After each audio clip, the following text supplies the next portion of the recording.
The morning fog hung thick over Seoul as Military Police Sergeant Jim Parker adjusted his heavy coat at the checkpoint. 6 months of this duty had worn him down. The Korean War dragged on with no clear end in sight, and the constant tension between different groups of soldiers made every day harder. Parker watched the road through tired eyes. American troops, Korean soldiers, and military vehicles passed through his checkpoint daily. He had seen too much fighting, too much death, and his patience had grown thin. The cold December air bit at his face as he stamped his feet to keep warm. An unmarked military jeep appeared through the fog, moving slowly toward the checkpoint. Parker straightened up and walked to the center of the road, raising his hand to signal the vehicle to stop. As the jeep came closer, he could see the driver clearly. The man behind the wheel had Asian features, and Parker's jaw tightened immediately. The jeep stopped a few feet away from Parker. The driver sat calmly, waiting for instructions. Parker approached the vehicle with his hand resting on his sidearm. His prejudices, formed over months of war and hardship, clouded his judgment completely. "Turn off the engine and step out," Parker ordered, his voice sharp and unfriendly. The driver complied without argument, moving slowly and keeping his hands visible. Parker noticed the man wore a crisp military uniform, but his bias prevented him from seeing the rank insignia clearly. The driver was Colonel Kim Dae-ho, though Parker could not believe such a thing was possible. Kim had been born in Los Angeles, California, and had served in the United States Army since 1948. When the Korean War began in 1950, he had volunteered for combat duty and had proven himself in battle after battle. His courage at Incheon Landing and his leadership during the Chinese offensive had earned him rapid promotion. "Show me your identification," Parker demanded, his hand now gripping his pistol. Colonel Kim reached slowly into his uniform pocket and pulled out his military ID card. He handed it to Parker with steady hands, his face showing no emotion despite the threatening situation. Parker looked at the ID card with suspicion. The photograph matched the man standing before him, and the name read, "Colonel Kim Dae-ho, United States Army." But Parker's prejudice ran too deep. He had never seen an Asian American officer of such high rank, and his limited understanding told him this must be some kind of mistake or trick. "This has to be fake," Parker said, his voice growing louder. "No Korean gets to be a colonel in the American Army." He threw the ID card on the ground and drew his weapon, pointing it directly at Colonel Kim's chest. Colonel Kim remained perfectly still. His military training had taught him how to handle dangerous situations, and he knew that any sudden movement could end his life. He had faced enemy bullets in combat, but now he faced the weapon of a fellow American soldier. The irony was not lost on him. "Sergeant Parker," Colonel Kim said quietly, using the MP's name from his uniform tag. "I understand your confusion, but I am indeed a United States Army colonel. I have been fighting in this war for 2 years alongside American troops." Parker's anger grew at what he saw as lies. "Shut up," he shouted. "I don't know how you got that uniform, but you're not fooling me. Get on your knees with your hands behind your head." The situation had become deadly serious. Colonel Kim slowly began to kneel, knowing that resistance would only make things worse. He had commanded hundreds of soldiers in battle, had made life-and-death decisions under enemy fire, and had earned the respect of generals. Now he knelt, in the dirt, because one prejudiced soldier could not see past his Asian face. Other soldiers at the checkpoint began to notice the commotion. Some stopped their work to watch, but none immediately understood what was happening. Parker's aggressive stance and drawn weapon suggested he had caught someone dangerous, and they waited to see how the situation would develop. Colonel Kim's mind raced as he knelt on the cold ground. He thought of his wife back in California, of the letters he had written her about fighting for American freedom. He thought of the American soldiers who had died under his command, and of the battles they had won together. The weapon pointed at his head belonged to the same army he had served with honor and distinction. The checkpoint grew quiet, except for the sound of Parker's heavy breathing and the distant rumble of military vehicles. The fog continued to swirl around them, and the December cold seemed to grow more bitter. Colonel Kim waited, his hands clasped behind his head, while Parker struggled with his next decision. Parker's finger moved closer to the trigger. His prejudice had brought him to This moment, where he was ready to shoot an unarmed man based solely on his appearance. The war had hardened him, but it had also filled him with hate that had nothing to do with the enemy they were supposed to be fighting. The tension at the checkpoint reached its breaking point as other soldiers finally began to approach, drawn by the unusual scene before them. The sound of heavy boots on gravel broke the tense silence at the checkpoint. A patrol from the 24th Infantry Regiment was returning from their morning rounds, their uniforms dirty from the muddy Korean roads. These soldiers had seen real combat, unlike the rear area military police, who mostly dealt with paperwork and routine checks. Sergeant Lee Min-ho led the patrol, his eyes sharp and alert. He was a Korean-American soldier who had grown up in San Francisco before the war. When he joined the army, he faced questions about his loyalty because of his Asian appearance. Many people wondered if soldiers who looked like the enemy could be trusted in battle. Lee had proven himself many times over, but the doubts never completely disappeared. As the patrol approached the checkpoint, Lee noticed something wrong. He saw an MP with his weapon drawn, pointing it at a kneeling man in an officer's uniform. The scene looked dangerous, and Lee quickened his pace to get a better view of what was happening. Behind Lee walked Private Park Jun-ho, a young soldier from Los Angeles who had volunteered for combat duty despite his family's fears. Park had joined the integrated unit after President Truman ordered the military to end segregation. He was proud to serve alongside soldiers of all backgrounds, though he knew that equality on paper did not always mean equality in practice. Corporal Kim Soo-jin brought up the rear of the patrol. She was one of the few Korean-American women serving in support roles near the front lines. Kim had faced double discrimination because of both her race and her gender. Male soldiers often questioned whether women belonged in a war zone, while some Americans questioned whether any Korean-looking person could be trusted with military secrets. As they got closer, Lee's eyes widened in shock. The kneeling officer was someone he recognized immediately. The man on the ground was Colonel Kim Dae-ho, the same officer who had saved Lee's entire unit during a fierce battle at Porkchop Hill just 3 months earlier. Lee remembered that terrible day clearly. His squad had been pinned down by Chinese machine gun fire with no way to escape. They were running low on ammunition and had several wounded men who needed medical attention.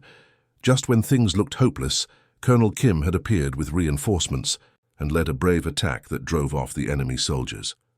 "Stop right there!" Lee called out loudly, his voice carrying the authority of a combat veteran. Military Police Sergeant Parker turned his head slightly, but kept his weapon trained on the kneeling officer. Parker's face showed confusion and anger at being interrupted during what he believed was the capture of an enemy infiltrator. "This is official military business," Parker replied harshly. "Keep moving and mind your own affairs." His finger remained close to the trigger, and sweat beaded on his forehead despite the cold December morning. Lee stepped closer, ignoring Parker's warning. "Sir, that man you're threatening is Colonel Kim Dae-ho of the United States Army," he said in a clear, strong voice. "He's one of our most decorated officers, and he saved my entire unit at Porkchop Hill." Parker's eyes narrowed with suspicion. "That's impossible," he said. "This man is obviously Korean. No Korean can be an American." "Colonel." His prejudice had become so strong that he could not accept what he was being told, even by another American soldier. Private Park stepped forward to stand beside his sergeant. "Lee's telling the truth," Park said firmly. "Colonel Kim led our combined assault on Hill 255 last month. I was there when he called in artillery support that broke the Chinese defensive line." Park's voice carried respect and admiration for the officer kneeling in the dirt. Corporal Kim moved to flank Parker from the other side, her hand resting on her own sidearm. "Colonel Kim has been fighting for American freedom since this war began," she said. "He's earned his rank through courage and leadership in battle. What you're doing is wrong." The three soldiers formed a protective semicircle around their threatened commander. They had served under Colonel Kim in some of the war's most dangerous battles. They had seen him risk his own life to save American soldiers. They had watched him make difficult decisions that saved hundreds of lives. Their loyalty to him was absolute and unquestioning. Parker found himself facing 3 armed soldiers who clearly disagreed with his actions. His confidence began to waver, as he realized that other troops at the checkpoint were also starting to pay attention to the confrontation. Some of them were moving closer to see what was happening. "You don't understand," Parker said, his voice becoming defensive. "I've never seen any Oriental officers. This has to be some kind of enemy trick." His training had not prepared him for this situation, and his prejudice prevented him from thinking clearly about what he was being told. Lee took another step forward, his voice calm but determined. "Sergeant Parker, I'm ordering you to lower your weapon immediately. You are threatening a superior officer based on nothing but his appearance. That's not only wrong, it's against military regulations." The standoff continued as more soldiers gathered around the checkpoint. The fog was beginning to lift, and the morning sun cast long shadows across the scene. Colonel Kim remained kneeling, silently, trusting his soldiers to resolve the dangerous situation that prejudice had created. Parker's face twisted with anger and hatred. The words from the other soldiers meant nothing to him. His mind was locked in prejudice so deep that facts could not reach him. "I don't care what any of you say," he snarled through clenched teeth. "No Oriental is a colonel in my army. This is some kind of enemy trick." His breathing became heavier as his rage grew. The weapon in his hands shook slightly, but his grip remained firm. Parker had convinced himself that he was protecting American soldiers from a dangerous enemy spy. In his twisted thinking, he was about to become a hero by stopping what he believed was an infiltration attempt. "You're all being fooled," Parker continued, his voice rising. "Can't you see this is exactly how the enemy operates? They send someone who looks like them but speaks English to gather intelligence." His finger began to move slowly toward the trigger, and his knuckles turned white from gripping the pistol so tightly. Colonel Kim remained perfectly still on his knees. His military training had taught him that sudden movements in such situations often led to tragedy. He could hear the tension in Parker's voice and knew that the man was close to making a fatal decision. The colonel's years of combat experience told him that Parker was beyond reasoning. The other soldiers at the checkpoint began to realize that something serious was happening. More troops started moving closer to see what was causing the commotion. Some reached for their own weapons, though they were not sure who represented the threat. The atmosphere became electric with danger. Sergeant Lee Minho recognized the critical moment. He had seen this kind of situation before in combat, when split-second decisions meant the difference between life and death. His training kicked in automatically, and he began to assess the tactical situation like the experienced soldier he was. Lee made eye contact with Private Park Jun-ho and Corporal Kim Soo-jin. No words were needed between the combat veterans. They had fought together in the frozen mountains of Korea, where hesitation meant death and teamwork meant survival. They had learned to move as one unit, thinking and acting together without discussion. The three soldiers had survived some of the war's most brutal battles. They had fought Chinese forces in temperatures that dropped to 40 degrees below zero. They had held defensive positions against overwhelming odds.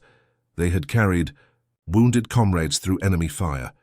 The checkpoint confrontation was just another tactical problem that needed solving.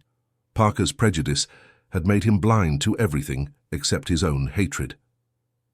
"This ends now," he said, his voice becoming quiet and deadly. His finger pressed against the trigger as he prepared to fire. In his mind, he was about to eliminate an enemy spy and protect his fellow Americans. The combat veterans moved with the precision that only comes from months of fighting together. Lee stepped quickly to Parker's left side, while Park moved to his right. Corporal Kim approached from directly behind. Their movements were swift and coordinated, like wolves working together to bring down dangerous prey.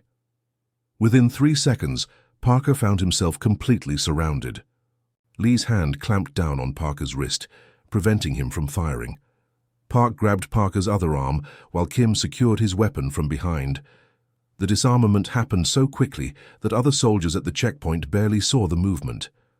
Parker struggled against the 3 soldiers, but his rear area softness was no match for their combat-hardened strength. "Let me go," he shouted. "You're making a terrible mistake. That man is the enemy." His voice cracked with desperation as he realized his weapon was no longer under his control. "The only mistake here is yours," Lee said firmly. his voice carrying the authority of someone who had commanded men in battle.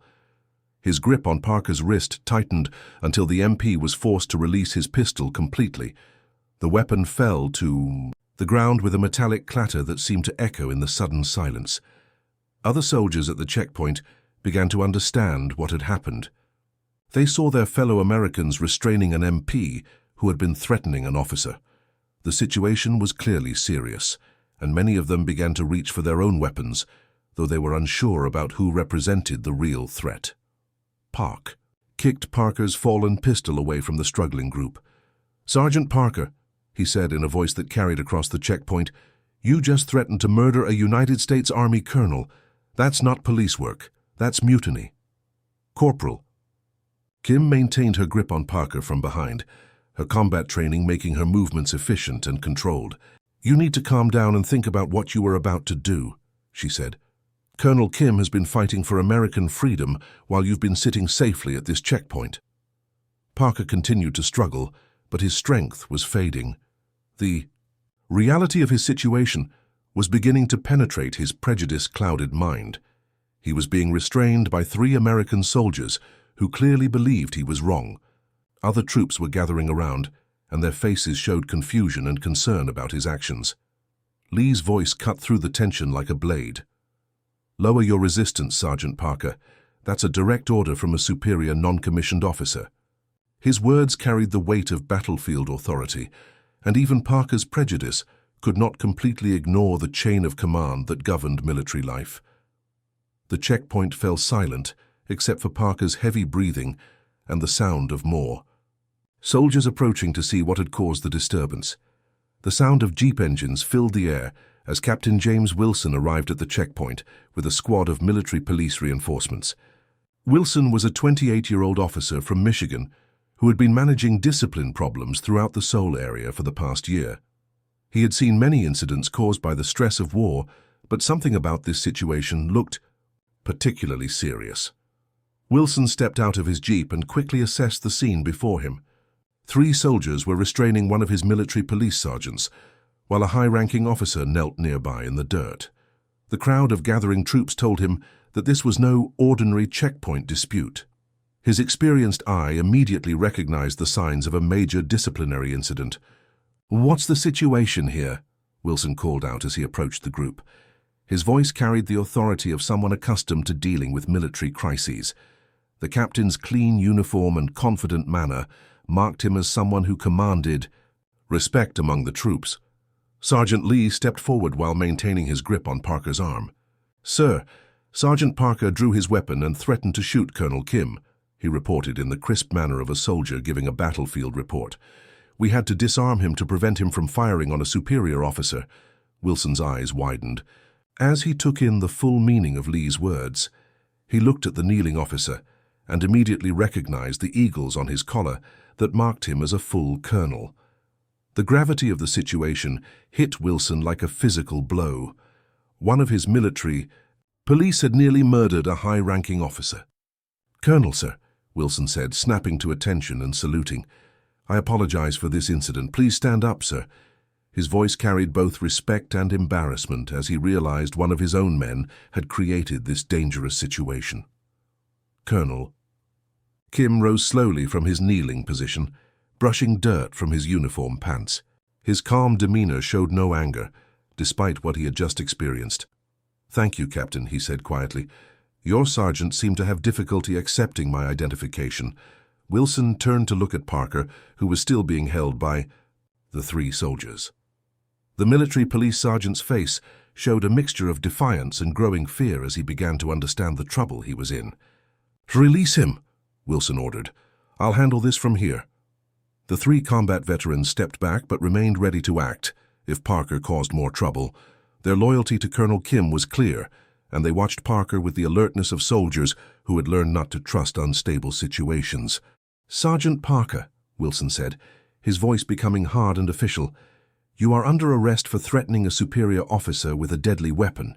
You are also charged with conduct unbecoming a military police officer and failure to properly identify military personnel." Wilson's words carried the weight of serious military justice. Parker's face went pale, as he realized his career was over. "Captain, you don't understand," he said desperately. "I thought he was a spy. I've never seen any Oriental colonels before. I was just doing my job." His voice cracked as he tried to explain his actions. "Your job is to check identification properly and treat all officers with respect," Wilson replied coldly. "You nearly committed murder based on nothing but prejudice." The captain's disappointment in his subordinate was clear in his voice. Colonel Kim stepped forward, his leadership instincts taking over. "Captain Wilson, I believe this incident can serve as a learning opportunity for all of us," he said calmly. "The war has created stress for everyone, and sometimes that stress brings out the worst in people." Wilson looked surprised at the colonel's moderate response. Most officers would have demanded the harshest possible punishment for such treatment. "Sir, with respect, Sergeant Parker threatened your life. This is a serious matter that requires disciplinary action." "I agree completely," Colonel Kim replied, "but I also believe in using every situation to make our military stronger. This incident shows us that we still have work to do in building true unity among our forces." His words carried the wisdom of someone who had led soldiers through the worst kind of combat. The colonel turned to address the crowd of soldiers who had gathered to watch the incident. "Men, this war has taught us that courage and leadership come in many forms. We fight side by side with Korean soldiers, Chinese-American soldiers, African-American soldiers, and soldiers from every background. What matters is not what we look like, but how we serve." Captain Wilson nodded in agreement. "Colonel Kim is right. The integration of our forces has made us stronger, not weaker. But incidents like this show us that some people still don't understand that fact." He looked directly at Parker as he spoke. "I want a full report on this incident sent to division headquarters immediately," Wilson continued. "This kind of behavior cannot be tolerated in the United States Army. We're fighting a war here, and we cannot afford to have our own soldiers turning weapons on each other." Colonel Kim's calm handling of the situation impressed everyone present. Instead of demanding revenge, he had turned a dangerous incident into a teaching moment. His leadership style showed why he had been promoted to such a high rank, despite the prejudice he faced. The incident would be remembered at the checkpoint for months to come, serving as a reminder that military discipline and respect for rank must overcome personal prejudice. The spring of 1953 brought renewed fighting to the Korean peninsula.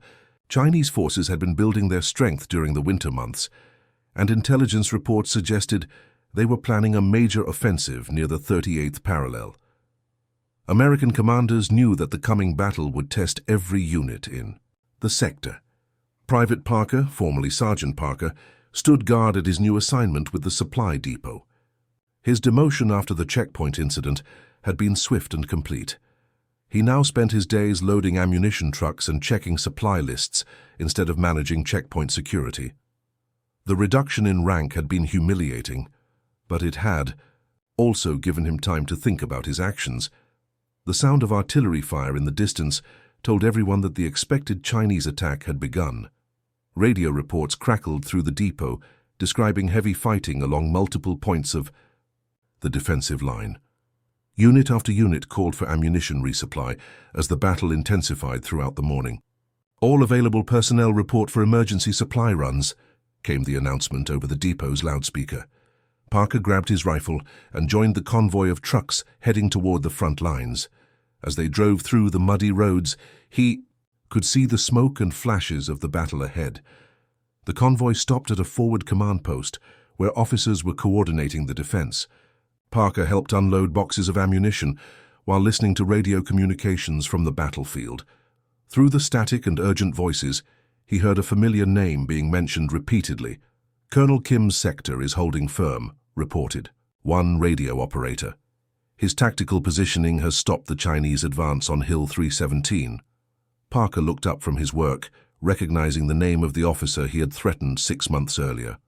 Throughout the day, Parker heard more reports about Colonel Kim's leadership during the battle. The colonel had positioned his forces perfectly to meet the Chinese assault. When the enemy tried to flank his positions, Kim had anticipated the move and had troops waiting in the right locations. His artillery coordination was described as brilliant by other officers. As evening approached, the Chinese offensive finally broke off. Their attack had failed completely, with heavy losses and no territorial gains. The American defensive line had held firm under the pressure, thanks largely to the tactical skill of commanders like Colonel Kim. Parker volunteered to join the casualty evacuation teams that went forward after the fighting ended. He wanted to see the battlefield for himself and understand what had happened during the day's fighting. The truck bounced over rough ground as they moved toward the front lines. At Hill 317, Parker saw the results of Colonel Kim's tactical planning.